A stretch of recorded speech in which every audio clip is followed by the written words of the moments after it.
ये एक बहुत पुराने जमाने का जिक्र है। एक शिकारी था, मगर वो दूसरे शिकारियों की तरह नहीं था। उसने अपनी पूरी जिंदगी में कभी किसी जानवर को नहीं मारा था। वो किसी जानदार को मारने के लिए हाथ उठा ही नहीं सकता था। उसके पास बस एक जाल था और एक बांसुरी, जिस पर वो बहुत सरीली धने बजाया करता था। वो रोजाना जंगल में जाता, जाल बिछाता और जाल से कुछ दूर जाकर बांसुरी बजाने लगता। उसकी बांसुरी की दिलकश आवाज सुनकर परिंदे उड़े चले आते। वो इंतजार करता और जैसे ही कोई परिंदा जाल के पास आता, वो रस्सी खींचकर उसे जाल में बंद कर लेता।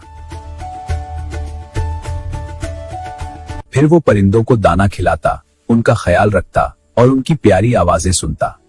जब कभी उसे पीसों की जरूरत पड़ती तो वो उनमें से 2-3 परिंदे बेच देता। परिंदों के उस शिकारी का एक बेटा था, जिसका नाम behzad था। behzad अभी छोटा ही था कि शिकारी बीमार पड़ा और उसका इंतकाल हो गया। behzad और उसकी उम्मी के पास जो थोड़े बहुत पैसे थे, वो जल्द खत्म हो गए और उनके पास खाने को कुछ न रहा। जिंदगी बड़ी मुश्किल से गुजरने लगी। behzad छोटा जरूर था, मगर बहुत हिम्मत और सब्र वाला था। वो काम काज में अपनी उम्मी की मदद करता और जब वक्त मिलता तो जंगल चला जाता, जहां उसके अबू परिंदे पकड़ा करते थे।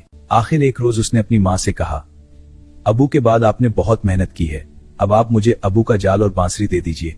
कल से मैं भी जंग जाकर परिंदे पकड़ा करूंगा। उसकी अम्मी जानती थी कि वो बहादुर लड़का है और जंगल का चप्पा चप्पा पहचानता है, इसलिए उन्होंने उसे जाल और बांसुरी दे दी। अगली सुबह behzad जल्दी उठा और जंगल चला गया। वो घने जंगल में दूर तक निकल गया और बांसुरी बजाने लगा, लेकिन पूरे दिन में एक भी परिंदा उसके पास ना आया।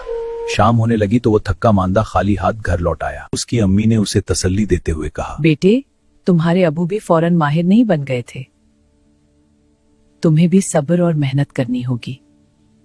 behzad ने हिम्मत नहीं हारी। वो रोज जंगल जाता रहा। आहिस्ता आहिस्ता उसे खूबसूरत धने बजाना, खुद को परिंदों से छुपाना और सब्र से इंतजार करना आ गया। अब परिंदे उसके जाल में आने लगे। एक दिन उसके जाल में एक निहायत अजीब और खूबसूरत परिंदा फंस गया। उसके पर 7 रंगों के थे। behzad खुशी खुशी उसे घर ले आया और एक पंजरे में रख दिया। अगली सुबह उसने देखा कि परिंदे ने एक खूबसूरत 7 रंगों वाला अंडा दिया है। behzad वो अंडा बाजार ले गया। ये दुकानदार बहुत चालाक और लालची था। इसका काम हमेशा गरीब लोगों को धोखा देना था और सस्ती चीजें महंगी बेचना था। उसकी चालाकी और लालच देखकर behzad ने कहा, हाँ, behzad ये देख हैरत हुई कि चालाक दुकानदार ने उस अंडे की कीमत कम कराने की कोशिश नहीं की और उसे 10 रुपए देकर अंडा ले लिया। behzad ने बाजार से सौदा खरीदा और घर आ गया। अगली सुबह उसने देखा कि परिंदे ने फिर एक वैसा ही रंगीन अंडा उसने इस चालाक दुकानदार को बेच दिया। इस तरह वो परिंदा रोजाना एक खूबसूरत और रंगीन अंडा देता है। यूं रोज अंडे मिलने लगे और माँ बेटे की हालत बेहतर होने लगी। एक दिन behzad ने दुकानदार का पीछा किया। behzad ने देखा कि वो महल में जाकर अंडा बादशाह को महंगे दामों बेच देता है। ये देखकर behzad ने सोचा कि क्यों ना वो खुद बादशाह को अंडा बेचे। जब चालाक दुकानदार ने देखा कि behzad अब उसे अंडे नहीं बेचता, बल्कि खुद महल में जाकर बादशाह को बेच आता है, तो उसे बड़ा गुस्सा आया। दुकानदार जल गया और बादशाह को वर्गलाया कि परिंदा ही ले लिया जाए। behzad समझ गया कि ये चालाक दुकानदार की शरारत है, क्योंकि बादशाह इतना बेवकूफ था कि वो कभी ये नहीं सोच सकता था कि अंडे कहां से आते हैं। behzad को मजबूरन परिंदा देना पड़ा। उसने अपनी बांसुरी और जाल उठाया और जंगल को निकल गया। उसने ऐसी दिलकश बांसुरी बजाई कि जंगल के कोने कोने से परिंदे निकल निकल कर उसके पास आने लगे। उसके जाल में कभी तीतर फंसता, कभी फाख्ता तो कभी बुलबुल। उनको बीच कर दोनों माँ बेटे हंसी खुशी जिंदगी गुजारने लगे। behzad पूरे शहर में मशहूर हो गया। जब किसी को कोई परिंदा पालना होता, वो behzad के पास आता और उससे परिंदा खरीद कर ले जाता। चालाक दुकानदार ने ये देखा तो behzad से कहा, ये परिंदे तुम मुझे बेचा करो। behzad समझ गया कि वो उससे परिंदे सस्ते खरीद कर लोगों को महंगे बेचेगा, इसलिए उसने इनकार कर दिया। चालाक दुकानदार को बहुत गुस्सा आया। वो बादशाह के पास गया और उससे, बादशाह सलामत, आपने जो परिंदा behzad से लिया था वो अकेला होने की वजह से उदास रहता है। आप behzad से कह दें कि ऐसा ही एक और परिंदा पकड़ लाए, ताकि आपका परिंदा अपने साथी के साथ खुश रहे। उसको बादशाह ने दरबार में बुलवाया। मेरे परिंदे का साथी ऐसा ही एक और परिंदा पकड़ लाओ, वरना तुम्हारी खैर नहीं। behzad ने कुछ कहने की कोशिश की। मैं एक लफ्ज भी सुनना नहीं चाहता, मैं तुम्हें 40 दिन की मेहनत देता हूँ। behzad को 40 दिन की मेहनत दी गई। behzad ने मेहनत करके वैसा ही दूसरा परिंदा पकड़ लिया, मगर उसे कोई इनाम न मिला। बादशाह ने परिंदा तो ले लिया, लेकिन उसे एक पैसा भी न दिया। behzad समझ गया कि बादशाह भी दुकानदार की तरह है, फर्क ये है कि वो चालाक है और ये बेवकूफ। बादशाह तो परिंदा लेकर खुश हो गया, लेकिन चालाक दुकानदार को बड़ा गुस्सा आया। वो जानता था कि behzad बहुत बहादुर, मेहनती और ज़हीन लड़का है। वो जरूर एक न एक दिन उससे बदला लेगा। उसका ख्याल था उसे मरवा देगा, लेकिन अब उसे behzad से डर लगने लगा था कि कहीं वो उसे किसी मुसीबत में न डाल दे। इसलिए उसने behzad को फंसाने की एक और तरकीब सोची। बादशाह सलामत, आपको शायद मालूम नहीं कि जो परिंदे आपको behzad लाकर देता है उनकी जान एक फूल में है। वो कैसे? मैंने बड़े बूढ़ों और अक्लमंदों से सुना है कि ये परिंदे साल में एक बार समन का फूल जरूर सूंघते हैं। अगर फूल उनको सूंघने को न मिले तो ये मर जाते हैं, और ये फूल काले देव के बाग में अगते हैं। लेकिन हमारे पास ये फूल कहां से आएंगे, क्योंकि काला देव तो अपने बाग में किसी को नहीं आने देता, और कोई वहां पहुंच भी जाए तो वो उसे मार डालता है। हुजूर, ये काम तो पूरे मुल्क में एक ही लड़का कर सकता है। इसका नाम behzad है। उसे बुलाकर कहिए कि फौरन समन का फूल लेकर आए। काले देव के बाग से समन नाम का फूल लेकर आओ, वरना मेरे परिंदे मर जाएंगे। बादशाह सलामत, मैंने अपना परिंदा आपको दे दिया। आपने कहा उसका साथी लाओ, मैंने वो भी पकड़ कर ला दिया, लेकिन आपका ये हुक्म अजीब है। मुझे तो ये मालूम नहीं कि काले देव का बाग कहाँ है। ये तुम इस दुकानदार से पूछो, इसे सब मालूम है। हुजूर, अगर दुकानदार इतना ही अक्लमंद है और उसे सब मालूम है तो उसे ही कहीं कि खुद समन का फूल लेकर आए। नहीं, दुकानदार कहता है कि सिर्फ तुम ही ये काम कर सकते हो, और अगर मेरे परिंदे मर गए तो मैं तुम्हें और तुम्हारी माँ को मुरवा दूंगा। behzad समझ गया कि इस बेवकूफ बादशाह को कुछ कहना दीवार से सर फोड़ने के बराबर है। ये सारी शरारत दुकानदार की थी, इसलिए वो चुपचाप घर वापस आ गया और दिमाग लड़ाने लगा कि अब क्या किया जाए। इस शहर में एक बूढ़ा आदमी रहता था। वो बहुत अक्लमंद था। behzad उसके पास गया और उसे सारी बात कह सुनाई। हाँ, ये सच है। ये परिंदे साल में एक दिन जरूर ये फूल सूंघते हैं। यहां तक कि अगर कहीं दूर दराज इलाकों में चले जाएं, तो भी बाहर के मौसम में इस फूल के पास जरूर जाते हैं। इसलिए काला देव अपने बाग में ये फूल जरूर उगाता है। इस तरह ये अजीब परिंदे हर वक्त उसके बाग में रहते हैं। अगर मैं इसके बाग से वो फूल तोड़ लाऊं तो क्या परिंदे भी इस फूल के पीछे पीछे आएंगे? हाँ बिल्कुल, लेकिन इस फूल तक पहुंचना बहुत मुश्किल है। इस बाग का एक ही दरवाजा है और इसे काले देव के सिवा कोई और नहीं खोल सकता। बस मुझे आप इसका पता बता दीजिए। मैं तुम्हें काले देव के बाग का पता बता देता हूँ, लेकिन याद रखो, बड़े बड़े पहलवान और बहादुर लोग वहां गए और कभी जिंदा वापस नहीं आए। देव बहुत ताकतवर है। तुम कोशिश करना कि किसी तरह छुप कर रहो। अगर वो तुम्हें देख न सका तो तुम्हारी जीत होगी, वरना वो तुम्हें मार डालेगा।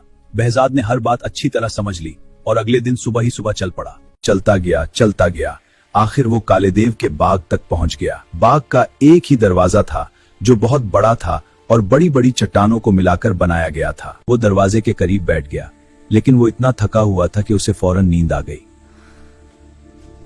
इसकी आंख शोर से खुली। शोर ऐसा था कि लगता था जैसे आंधी आ रही है। शोर करीब आता जा रहा था।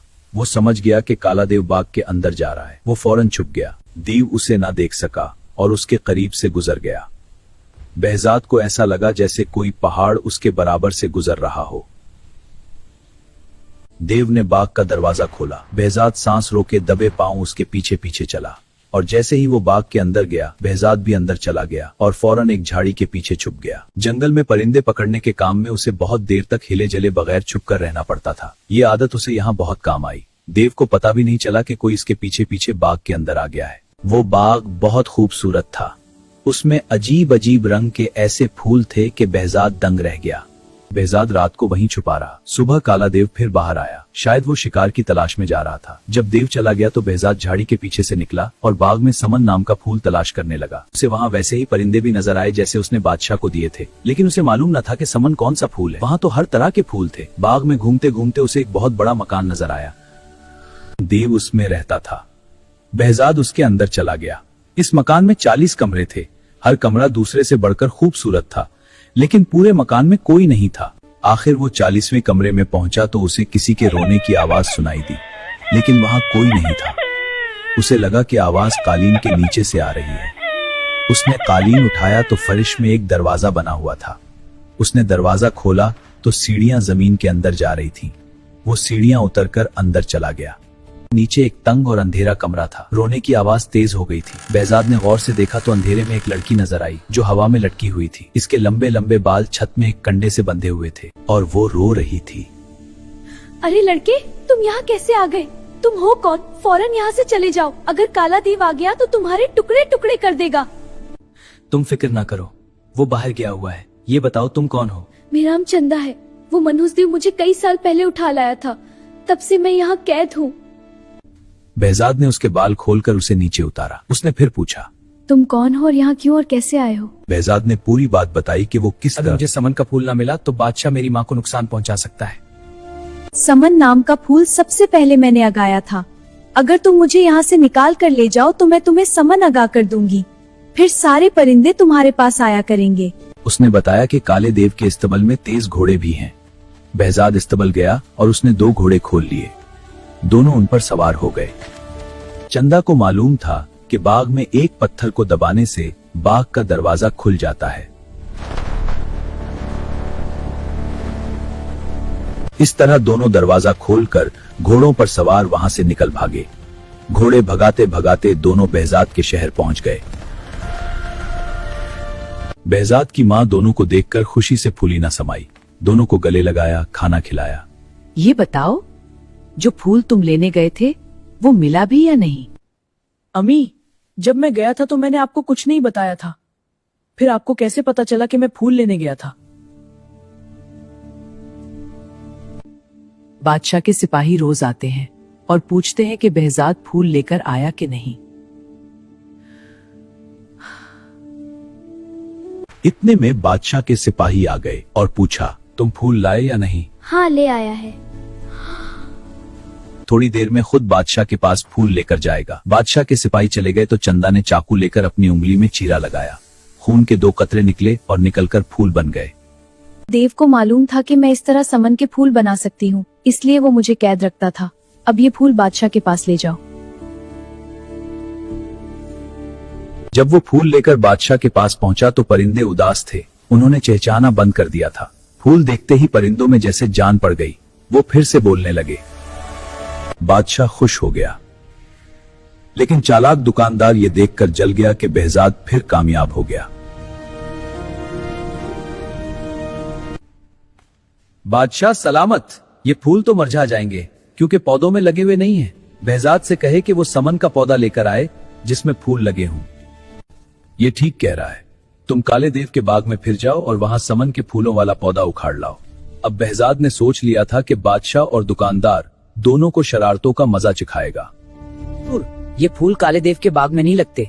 ये तो एक ऐसे शहर में होते हैं जो बिल्कुल हमारे शहर की तरह है। अब behzad ने सोच लिया था कि बादशाह और दुकानदार दोनों को शरारतों का मजा चखाएगा। जो लोग मर जाते हैं वो उस शहर में रहते हैं। उन सब लोगों के बादशाह आपके वालिद हैं, जिनका इंतकाल हुए बहुत अरसा हो गया है।